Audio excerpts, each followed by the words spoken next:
what were my achievements when I was a board member. So I was a board member in 2021 thereabouts, and we came to the board at that time. There was not much activity in terms of advocacy, and I was the chair of the Advocacy, Publicity, and Public Policy Committee. During that time, we looked at what the board was looking at in terms of advocacy, and we started doing aggressive campaigns to make sure we are putting the internal auditor out there. So we would do a lot of activities in the awareness month of May, and we would bring them together. And during the annual seminar, we would take videos and record them and leave perpetual memory of what internal auditors do as they celebrate the awareness month. So through those initiatives in the year 2021, we got recognition for the first time by IIA Global, and this is in our website. And perpetually since that year, we continuously get recognition for the efforts we do in creating awareness. My second achievement, which I attribute to our time in the board at that time, we came to the board when there were a lot of initiatives to try and collaborate with ISPAC to have our CPK qualify for the CIA.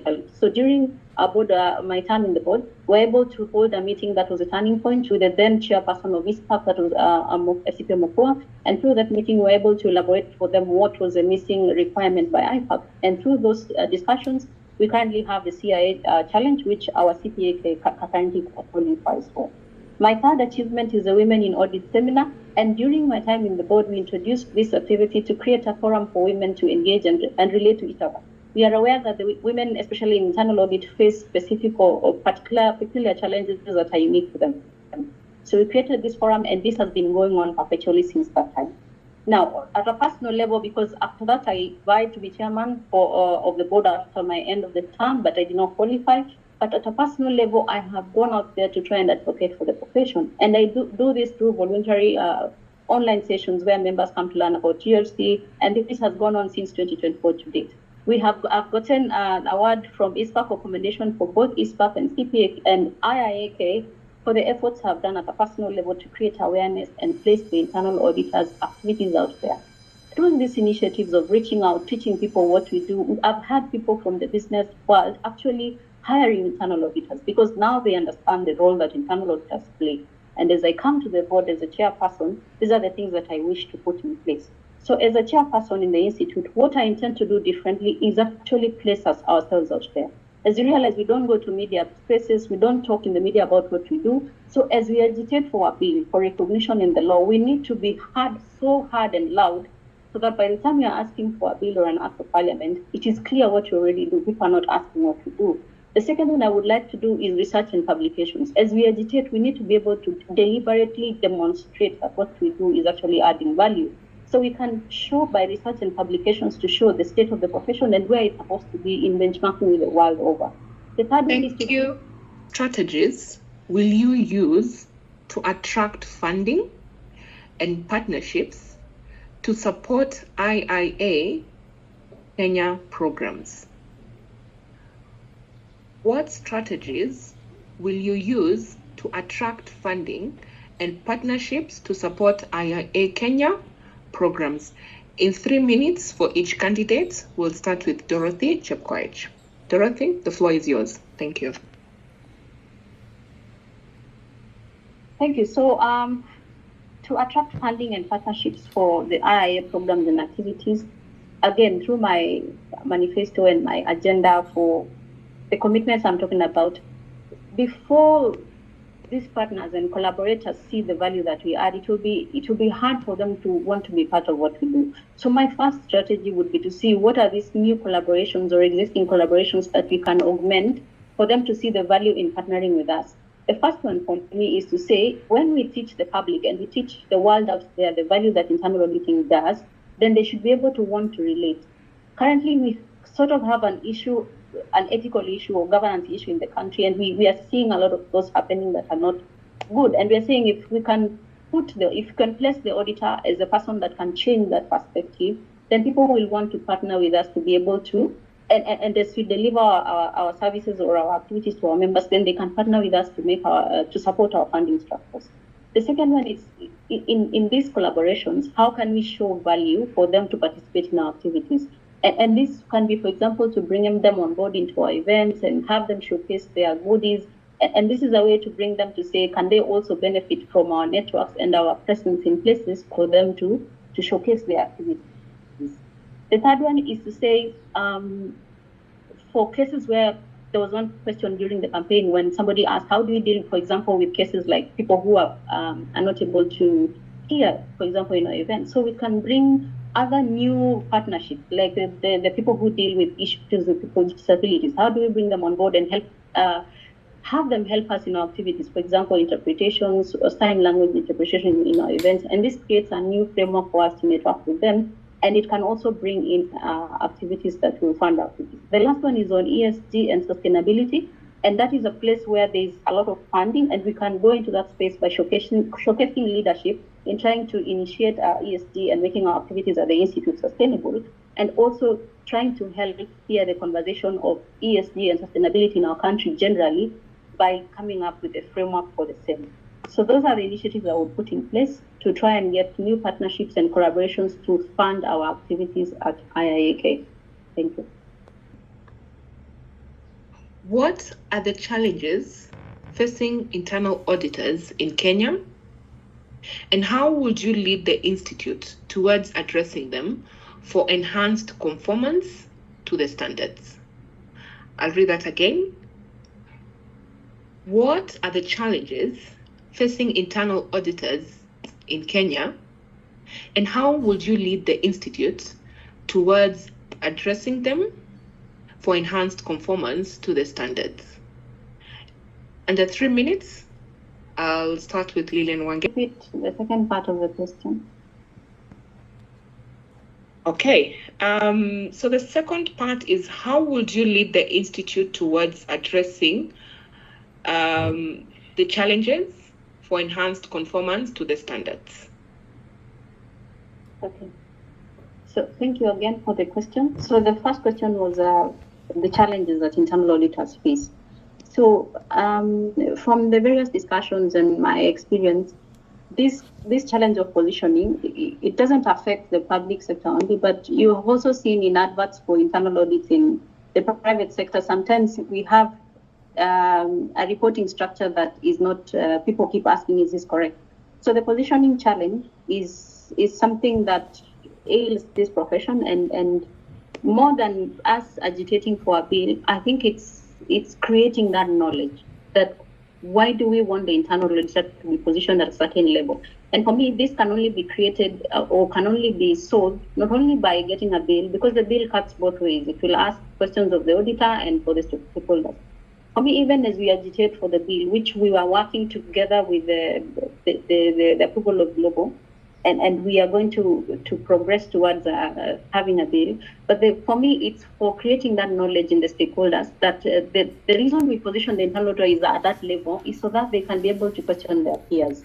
So once again, we go back to advocating. Even as you push for the bill and we push for correct positioning, we advocate with the stakeholder to understand our role in governance, and positioning us correctly will give them that comfort. Remember, we are the eyes of the board in management as internal auditors. So it is good for them to understand why that is important. The second challenge is there's not enough recognition and understanding of the work we do. And this is a perpetual issue.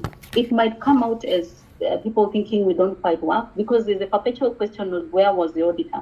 But as that question is asked, people are not talking about the internal auditor, because remember, our reports don't go to the public. So mine is to say, how can we advocate so that people understand that our reports, the work we do doesn't really go to the public, because in its nature, it's private. So to demystify our role, we still need to do a lot of advocating and to help auditors to shift from the feeling of just giving an assurance, but also moving to the strategic advisory role. We want to create a feeling that we can be trusted to help organizations move forward. The third challenge is this one: we have perpetually said that our bill has taken so long to be enacted. We're happy that Global is now giving us a template, and mine will be to create a framework that allows it to move to the next level. The fourth challenge, which is the biggest one for me, is these young professionals trying to come out into the profession, and they're asking me very difficult questions. Which course do I take to become an internal auditor? And it is hard to explain to somebody that you don't go to school like an engineer to be certified or something, to be an engineer with a degree. In the internal audit, you have a career, and then later on you become an internal auditor. So that's a quick existential question. How do we become internal auditors? And the Institute, I sit in the committee that looks at developing a local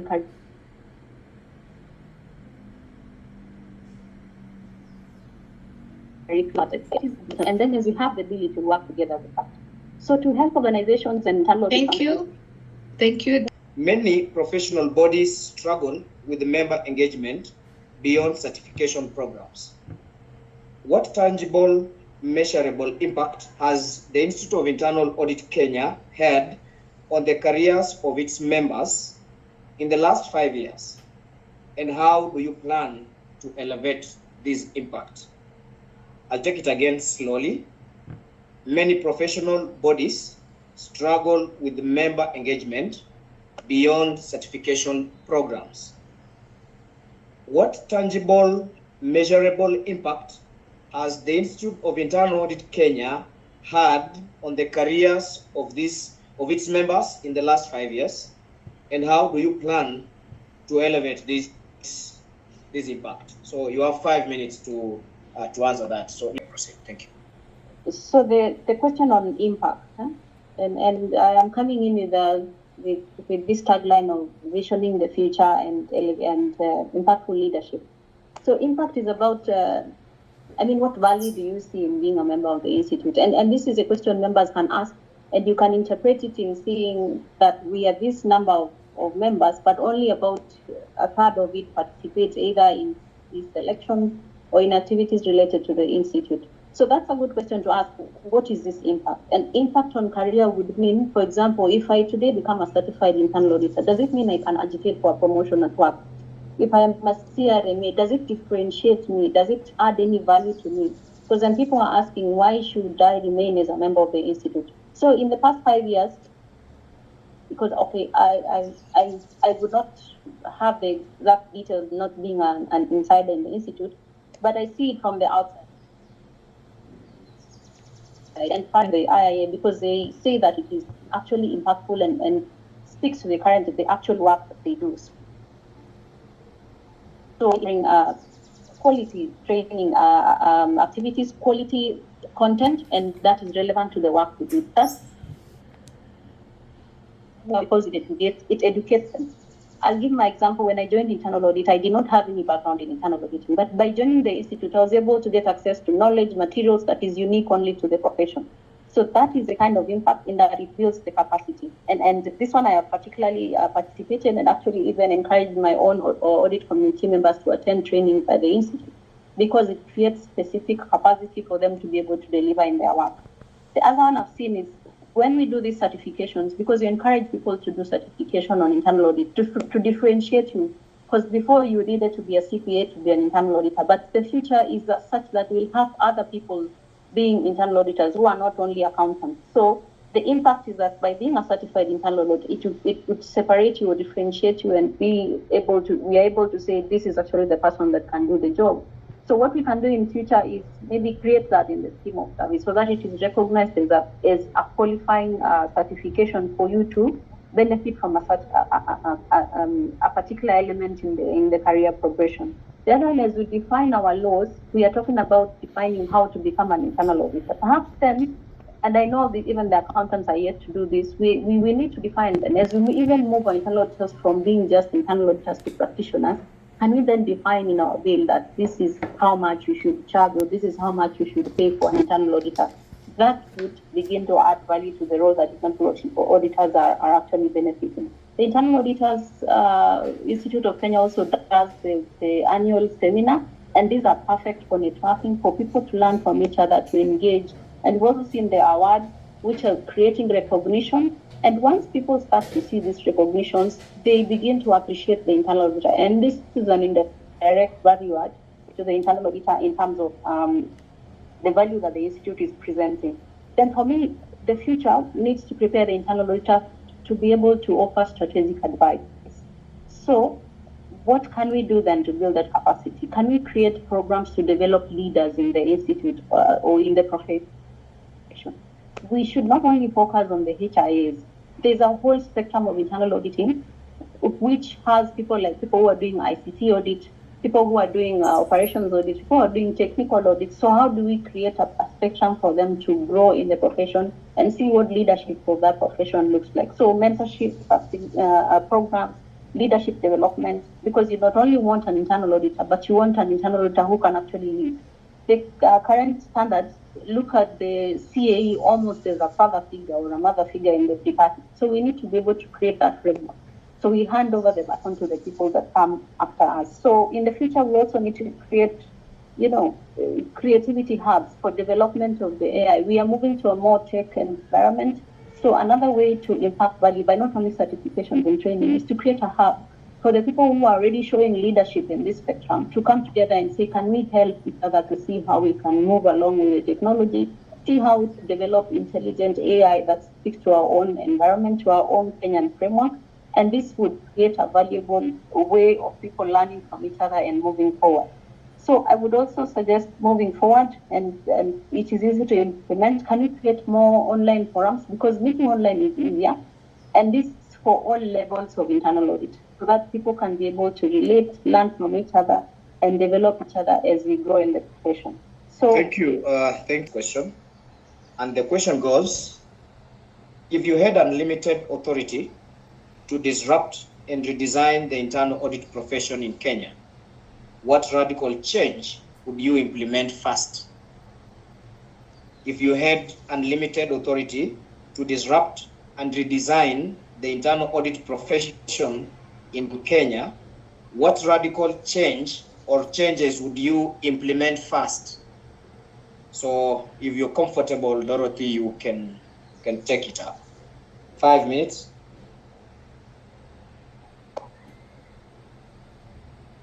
Okay. So to have unlimited authority is a very dangerous thing, but it would be welcome, especially in this space of internal auditing. So the first radical change is, let me speak from the perspective of a recipient of internal audit reports and as a board member, as an audit committee chair. If you look first, for example, in the devolved functions, there's a challenge with the structure in terms of the appointing authority and where does the audit committee report to. So my first would be to actually shift that reporting structure. And my very, I don't want to call it radical, but would be to have an anchor or an anchor audit committee that is above all of them, both at the county level and at the national government level. Because at the national government level, you have MDAs who have audit committees, but there's no escalation matrix for them. So mine would be to introduce and to lobby, of course, with the relevant authorities to have an anchor audit committee that almost acts like the board in the private sector, where then the audit committees would be a subset and you are able to escalate issues to that level. And therefore would be able to hear and inform the directions of discussion. At this anchor audit committee, and I think it's only in Ghana where we have a whole internal audit department that reports directly to the president, for example. This would even preempt the issues that we see in our country where we are told projects have not been done. In this case, when you have an anchor audit committee, an overall audit committee, they would be able to preempt because they would get continuous reports of what is not working. So this would quickly shift from a place of hearing after the act, but actually hearing as we progress on the efforts that are being made to comply or to do like a monitoring and evaluation aspect.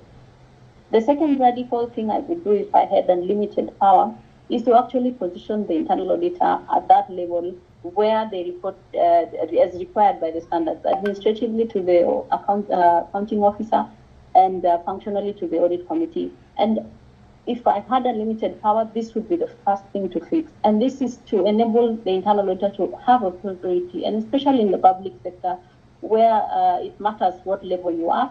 So I would put the internal auditor at that level where they can be able to question their peers and be heard and understood in the work that they do. The third one is to actually make our bill go through.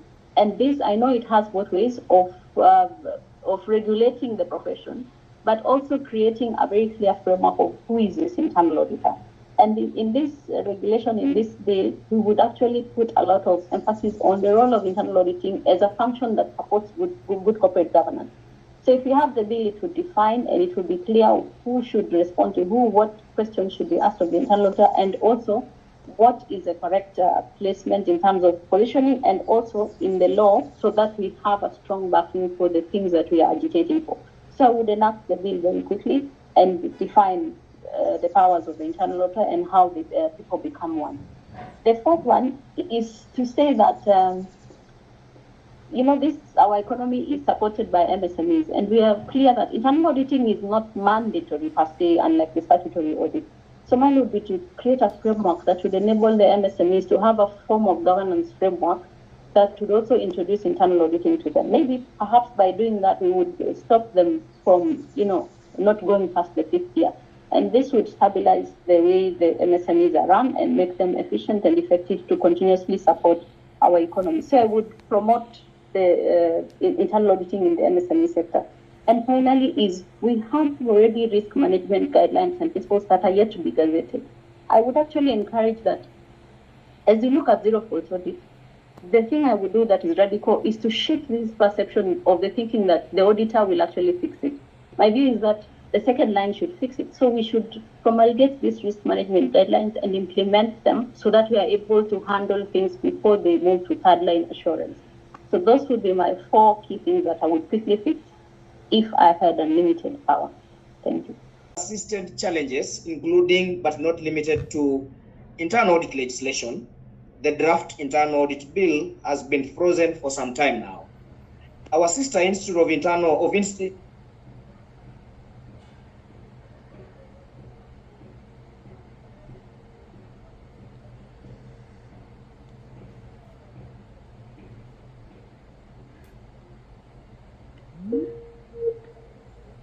persistent challenges, including but not limited to 1, internal audit legislation.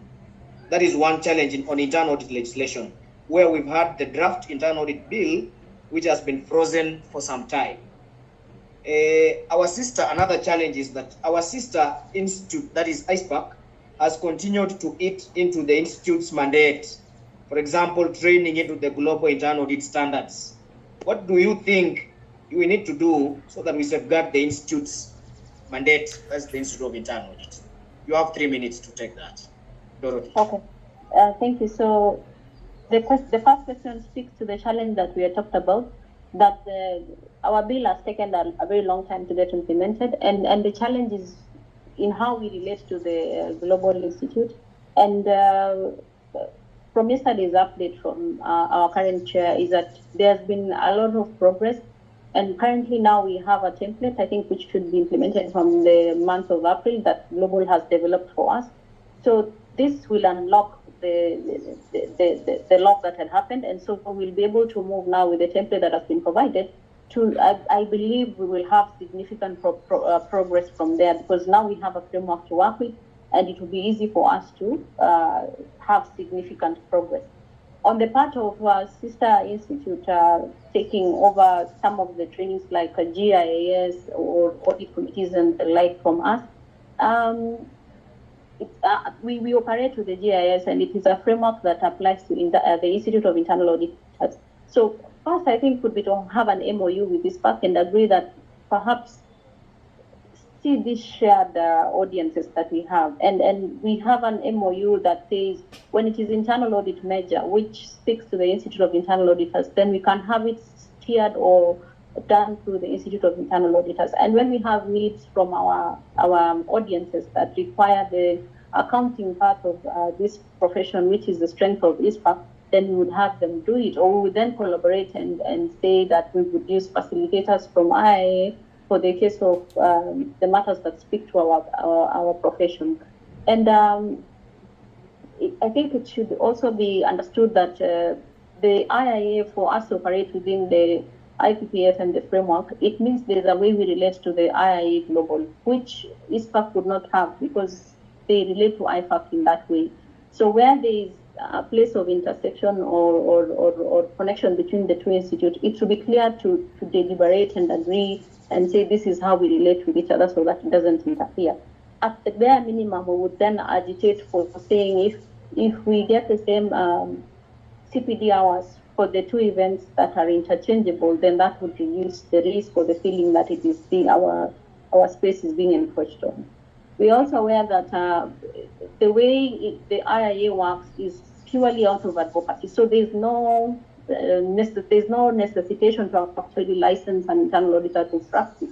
But ISPAC has gone ahead to actually license or create a license for internal audit practice. So this would involve a lot of deliberations and discussions for us to have an agreement to say, as we relate to each other, as we speak to our shared audiences, how can we then work in a way that doesn't encroach? And for me, the approach would be to continuously engage and come up with an MOU and agree on how to handle the same. Thank you. Thank you. Are represented in leadership roles. What specific measurable programs will you initiate to empower young professionals and promote gender inclusivity within the Institute's leadership and professional development programs? Albert says, youth and women make up a significant portion of Institute of Internal Auditors Kenya's membership, yet they are underrepresented in leadership roles. What specific measurable programs will you initiate to empower young professionals and promote gender inclusivity within the Institute's leadership and professional development programs? I think it's clear. Lilian Mwangi, I think you can go first.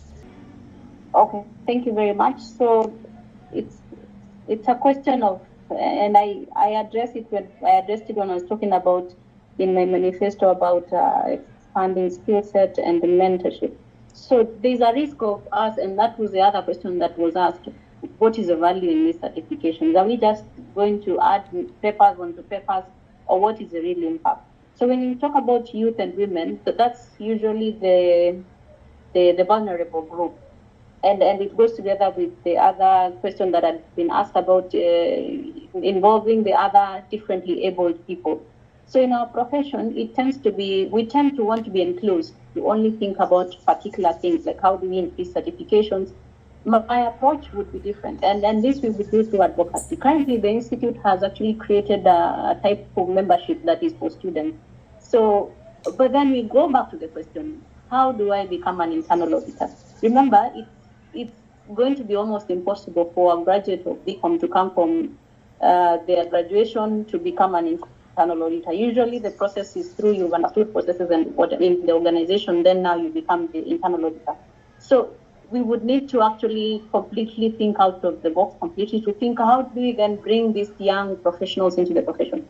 One way is to say the Gen Z and the Gen Alpha that is coming up, and we know in our institute or in our profession, people tend to frown on younger professionals, younger internal auditors. Even when you train, people frown on younger trainers or facilitators because it's believed you become better as an internal auditor over time, that you're saturated in the processes.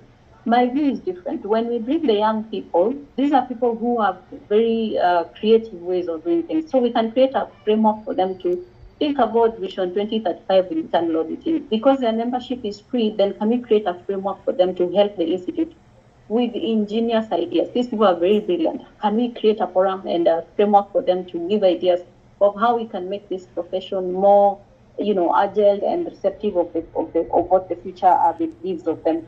For women, we've already done the Women in Audit seminar, but I feel is that because I sit in a HR committee also where we interview people for positions, and when I compare the young women and young men coming for interviews, my feel is we might need to think actually about the boy child. How do we capacitate them to be able to come into the workplace?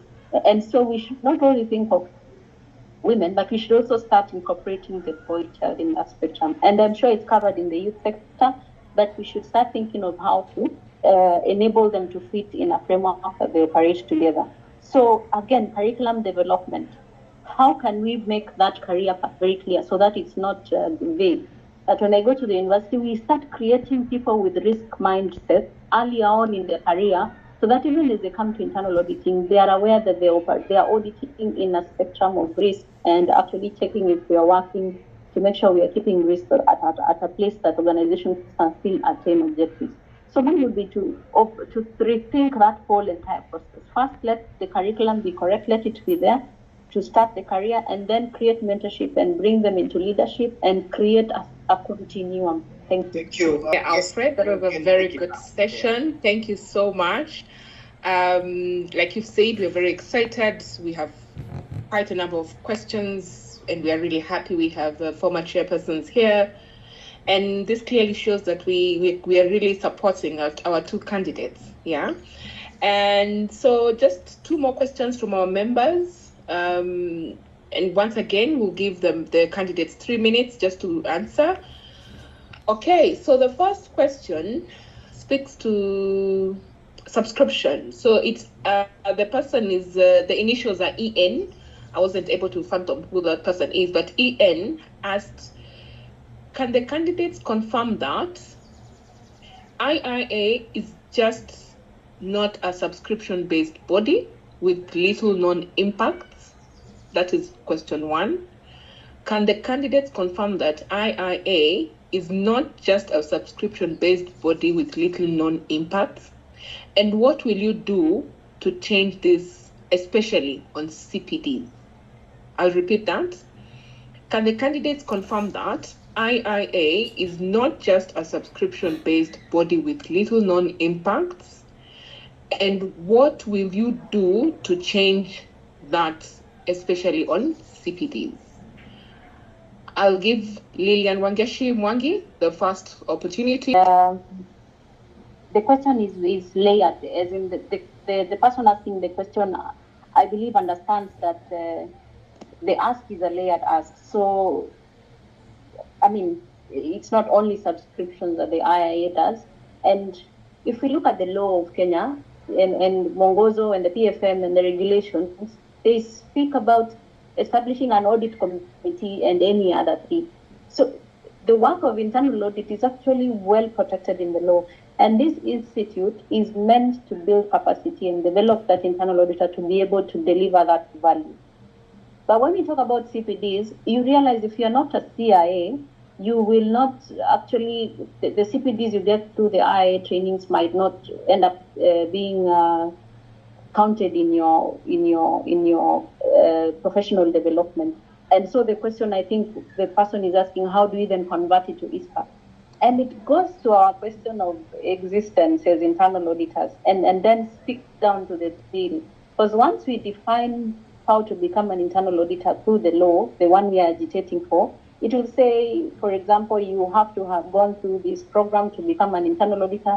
And at that time, it will mean your CPDs will belong to you. You don't have to take them to another institute for interpretation or comparison, because as internal auditors, we need to be proud of what we are and who we are and not need to change CPDs to another. Remember, the future is going to be an internal auditor who is not necessarily an accountant. And we need to start shifting our perceptions towards that place. Even as we agitate for the bill will come. And then it will say, for you to be an internal auditor, this is the journey you should take. And once it defines that, it will mean our CPDs will speak to our own programs, and we'll be able to counter, to put each, mark for mark and say, this is our profession, it's protected in this way, and this is what we are talking about in terms of CPDs. So there's progress towards that, and it is layered, and it is structured, and it is, and that is the future that we are working towards. And just to add, in the definition of the law and making sure we are CIAs, or to say for you to become an internal auditor, the advert will say, it will not say you need to be a CPA, it will clearly say that which we have defined in our law. So as we develop our curriculum, what we are asking for is patience, and as we progress towards that, the time will come when we will not need to convert, but it will work for our own benefit. And this will take some time, but the time is coming. Thank you. IIA Kenya is part of the Pan-African Federation of Internal Auditors, abbreviated as PAFIA, and the IIA Global Network. What will you do differently to position IIA Kenya as the leading IIA affiliate in Africa in terms of thought leadership, governance, and membership growth? I'll repeat once again. IIA Kenya is part of the Pan-African Federation of Internal Auditors and the IIA Global Network. So what will you do differently to position IIA Kenya as the leading IIA affiliate in Africa? This is in terms of thought leadership, governance, and membership growth.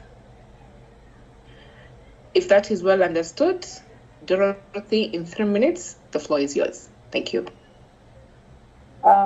Thank you for the question, Albert. And I will understand our position and the role we play in AFIA and in Global. And usually it depends on the numbers. Recognition and thought leadership depends on the number in terms of membership, in terms of certifications. So it would actually be very important for us to grow membership, and not only grow it, but make it remain active and increase the certifications for us to be looked up to as a thought leaders. And I think the Institute has already done progressive work, and like my WASI competitor mentioned, we are listed as one of the top and most growing institute in terms of membership and certifications as well. So there's a good prospect there. But in terms of thought leadership, I believe we can take this approach, which I've been talking about in terms of doing the state of the profession surveys, research, the ones like risk prospects, like coming up with thought leadership in those areas. Because we work very closely with risk management, then we would want to be the leaders in carrying out the research and customizing risk management to our own African setup, and say this is what we think. This based on research, based on publications. We become the thought leaders by doing the necessary groundwork, researching and publishing documentations and white papers to show direction or leadership in that profession. In terms of governance, it's to say, can we be the model institute in terms of governance? Because we are the people who post the internal auditors who are supposed to check governance structures. That means we should be beyond question in terms of how we have set up our own governance structures, how we have our standard operating procedures, and to say we need to be the leader. So that means we need to improve our organizational processes and procedures so that it becomes a model for others to follow. The third one is a membership growth. I think we've talked about that too when we were talking about the manifesto, and we said we need to make members want to be members of the institute and to remain there through a good experience in how they relate, value and impact that is added to their profession by being members of the institute. We need to create value for them and create a framework where they learn from each other. And by doing this, we would then position ourselves as a leader, as a thought leaders in the AFIA. And this, I'm sure, since we also sit in that board as a member of East Africa, and our current chair sits in that board, that is how we then inform through intelligent discourse and this research and this initiative that we do to practically place ourselves out there. Thank you.